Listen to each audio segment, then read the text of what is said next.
안녕하세요. 시사건건 홀수영입니다. 자, 이번에 다룰 이야기는 이번 지방선거 결과의 의미 그리고 향후에 일어날 일들 이야기입니다. 자, 지방선거 참패했습니다. 그나마 마지막에 경기도의 김동연 후보가 대역전극을 펼쳐주면서 큰 일을 해냈습니다.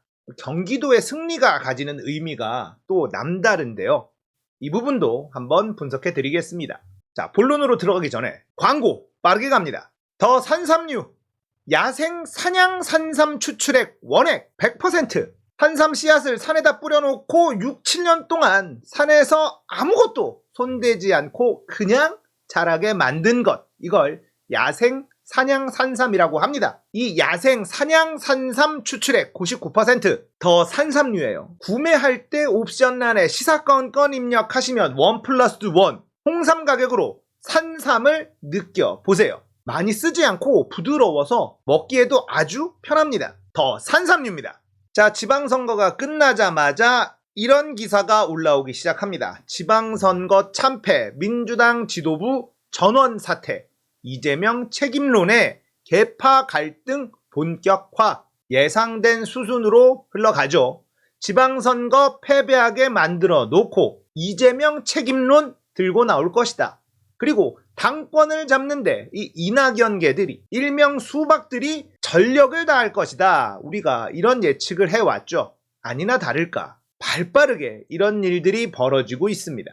그래도 비대위가 전부 다 사퇴를 했어요. 윤호중 같은 현역 의원들은 중앙위원으로 남게 됩니다만 박지원은 남을 수가 없습니다. 그러니까 이제 박지원은 완전히 아웃이 된 상태라는 거예요. 하지만 박지원은 당권 도전에 나선다고 합니다. 기가 막히죠. 박지원의 행보는 제가 다음 시간에 예언해 드리도록 하겠습니다. 선거 때 아무것도 하지 않았던 이낙연이 선거가 끝나자마자 입을 털기 시작합니다. 민주당 책임지지 않고 남 탓, 그 짓 계속했다. 자, 이게 이낙연이 할 수 있는 말일까요? 이낙연의 워딩을 좀 살펴보도록 하겠습니다. 지방선거가 끝났다. 민주당이 패배했다. 국민이 민주당에게 무서운 질책을 주셨다. 특히 광주 투표율 37.7% 현재의 민주당에 대한 정치적 탄핵이었다. 민주당은 패배를 인정하는 대신에 졌지만 잘 싸웠다고 자찬하며 패인 평가를 밀쳐두었다. 더 정확히 말하면 그런 과정을 정략적으로 호도하고 왜곡했다.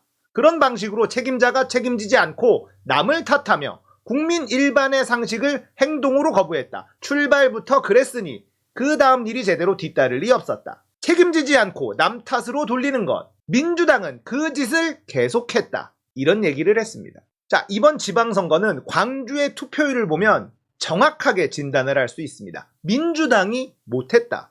그런데 이들은 이재명 탓하기 바쁩니다. 광주에서 40% 투표율도 안 나왔다. 37.7% 말이 되느냐? 민주당에 대한 정치적 탄핵이었다. 이렇게 주장하고 있습니다. 같은 결과를 놓고 다르게 해석하는 거죠. 이낙연, 이 사람은 정말 뻔뻔합니다. 전라도의 토정치 세력들이 민주당을 쥐고 개혁하지 않았기 때문에 광주 시민들이 이렇게 분노를 표출한 거예요. 이렇게 해석하는 게 정확한 겁니다. 그런데 이낙연은 이재명 때문에 그랬다. 이재명이 대선 후보로 나와서 져놓고 졌지만 잘 싸웠다 이러고 말았으니 이런 지방선거 결과가 나온 것이다 라고 스스로 평가하고 있는 겁니다. 정신이 나간 거죠. 자, 이낙연은 이제 동지가 아닙니다. 지방선거가 끝나기 전까지는 이낙연은 그래도 달래고 가야 할 아군이었습니다. 쓸모가 요만큼이라도 있었거든요. 자, 이제 지방선거까지 모두 끝났으니 동지가 아니죠. 저는 이낙연이 국민의힘보다 윤석열보다 김건희보다 한동훈보다 더 나쁜 사람이라고 생각합니다. 김어준 총수가 이렇게 얘기했어요. 비판을 하되 동지의 언어로 비판하라. 옳은 말입니다. 하지만 이낙연은 동지가 아니기 때문에 이제 동지의 언어를 버리도록 하겠습니다. 앞으로 총선까지 선거도 없으니 이낙연을 동지로 대해야 할 일이 아예 사라져버린 거죠. 이낙연은 부한말 매국노와 다를 바가 없는 인간입니다. 국민의힘 인간들보다 훨씬 더 악질적인 인간입니다. 대장동권으로 이재명을 가장 강하게 공격해놓고 사과 한마디 하지 않았던 인간이 이낙연입니다. 그래놓고 이재명 책임론을 들고 나옵니다. 이렇게 해놓고 이낙연계들이 활동하게 만들어 놓고 본인은 미국으로 튀려고 준비하고 있는 중이죠. 한마디로 말해서 전형적인 기회주의자, 무능력자입니다. 이런 인간이 김대중 정신을 이야기하고 노무현 정신을 이야기합니다. 절대 용서할 수 없는 인간이다. 이렇게 말씀드리고 싶어요. 이낙연에게 동지의 언어를 요구하는 사람, 그 사람도 수박이다 라는 것 잊지 마십시오. 지방선거가 끝나자마자 언론들은 이재명 책임론을 쏟아내고 있습니다. 잘 걸렸다 이거죠. 지선 완패의 이재명 책임론 공방, 이재명 한 명 구하기, 나 혼자 산다. 이 책임론에 쏟아진 패러디, 이재명 비대위 총사퇴 책임론 본물에도 이틀째 침묵한다. 이런 기사들이 계속해서 나오고 있습니다. 앞으로도 계속 나올 거예요. 자, 지금부터는 제가 앞으로 일어날 일들에 대해서 조금 예측을 해보도록 하겠습니다. 언론이 이재명에게 타겟팅을 합니다. 자, 여기에 발맞춰서 수박들이 이재명을 타겟팅할 거예요. 민주당 내에서 이재명 책임론을 거론하는 사람 전부 다 이름 적어 놓으십시오. 그 사람들이 바로 수박입니다. 우리가 싸워야 할 적입니다. 지방선거가 끝나고 나서 이제부터 사실 진짜 전쟁이 시작되는 겁니다. 지금부터의 전쟁은 매우 힘든 싸움이 될 것이며 매우 추접한 싸움이 될 겁니다. 왜냐하면 파란 옷 입은 사람들끼리 서로 손가락질하면서 주먹다짐하는 그런 일들이 계속해서 생길 거거든요. 자, 이런 모습을 보고 있는 국민의힘이나 언론들은 얼마나 신나겠습니까? 결국 이재명을 지지하는 우리 같은 사람들, 깨어있는 시민들 같은 경우에는 강성 지지자와 팬덤 정치의 패단, 이런 식으로 고립시키려고 노력할 겁니다. 그리고 수박들은 마치 중도파인 척 하면서 언론과 손을 잡고 민주당을 장악하려고 노력할 겁니다. 이런 와중에 유튜브 내에서도 싸움이 일어날 수밖에 없습니다. 이재명 책임론을 얘기하는 사람과 이재명을 두둔하는 사람들 간의 싸움. 진보 스피커 중에서도 분명히 나올 겁니다.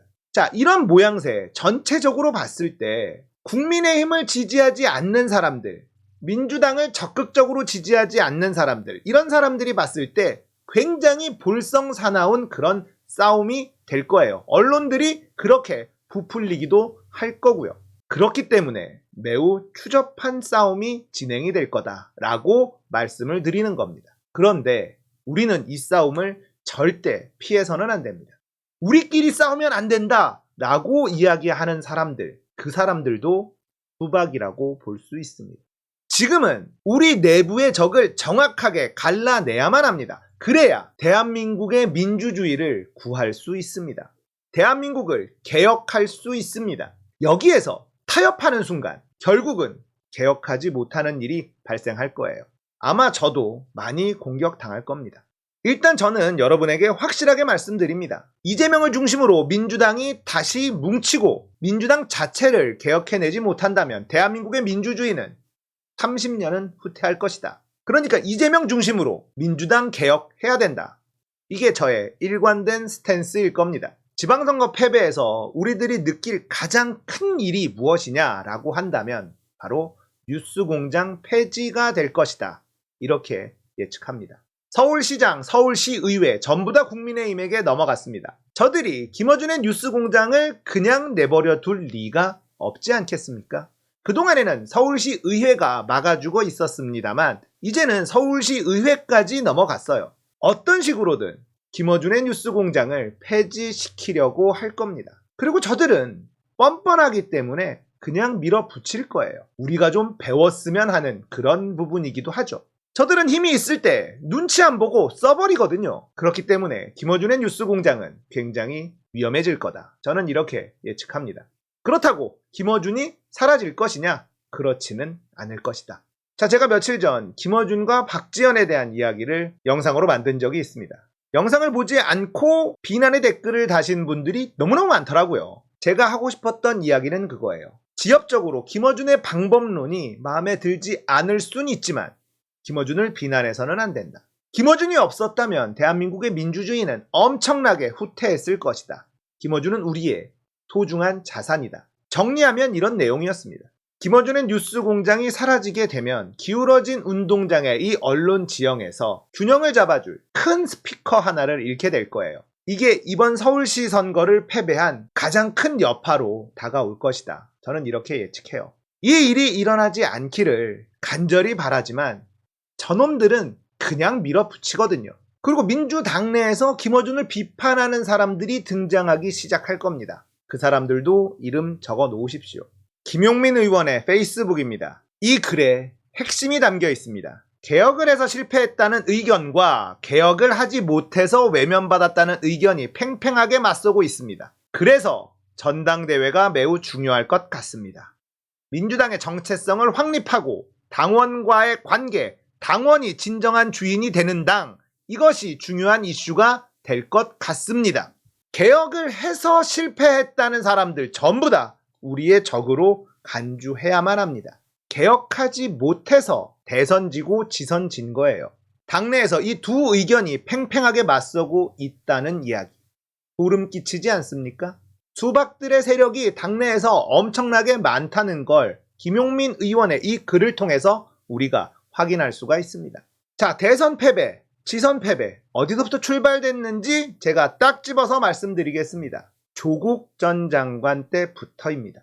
조국 수호를 외치면서 검찰의 무자비함에 분노한 국민들이 거리로 뛰쳐나갔습니다. 그때 총선 180석을 얻었습니다. 민주당이 국민들과 함께 싸우고 있을 때 국민들은 민주당에게 기회를 줬습니다. 하지만 그 이후에 어떤 일이 벌어졌습니까? 조국의 강을 건너야 된다? 이러면서 조국과 거리두기를 하기 시작했습니다. 이때부터 국민들은 민주당에 실망하기 시작한 거예요. 조국 전 장관 다음이 누구였죠? 추미애 장관이었습니다. 추미애 장관도 십자포화를 맞았습니다. 그런데 또 추미애도 거리두기를 했습니다. 개혁의 선봉에 선 사람들, 언론의 십자포화를 맞은 사람들을 민주당은 외면했죠. 오히려 나서지 마라, 선거에 방해된다, 이렇게 얘기했습니다. 그래서 선거 진 겁니다. 함께 싸웠어야 되고 그들을 지켜줬어야 되죠. 그랬으면 선거 지지 않았습니다. 이렇게 해석하는 사람들과 함께 해야지만 민주당을 개혁할 수 있습니다. 조국이 사과를 안 해서 졌다, 추미애가 너무 나서서 졌다, 이렇게 이야기하는 사람들, 이런 사람들이 많으면 개혁할 수 없습니다. 우리는 이제 아주 심플하게 대응할 필요가 있습니다. 첫 번째 해야 할 일은 민주당 내 숨어있는 적들을 찾아내고 그들을 잘 분류시켜 놓는 일입니다. 억울한 사람들도 나올 수 있으니 저와 함께 잘 골라봅시다. 앞으로 우리가 해야 될 일의 우선순위를 놓고 하나씩 잘 진행해 나가 보자고요. 이재명에게 힘이 실릴 수 있는 일이 있다면 우리는 무슨 일이든 해야만 한다. 대한민국의 민주주의를 후퇴시키지 않기 위해서 우리는 결의를 다져야 한다. 앞으로 굉장히 추한 싸움이 예고되어 있지만 피해서는 안 된다. 이렇게 정리해 드리고 싶습니다. 하고 싶은 말이 너무 많지만 오늘은 여기서 정리하도록 하겠습니다. 공감되셨다면 구독, 좋아요, 알림 설정, 멤버십 가입 부탁드릴게요. 감사합니다.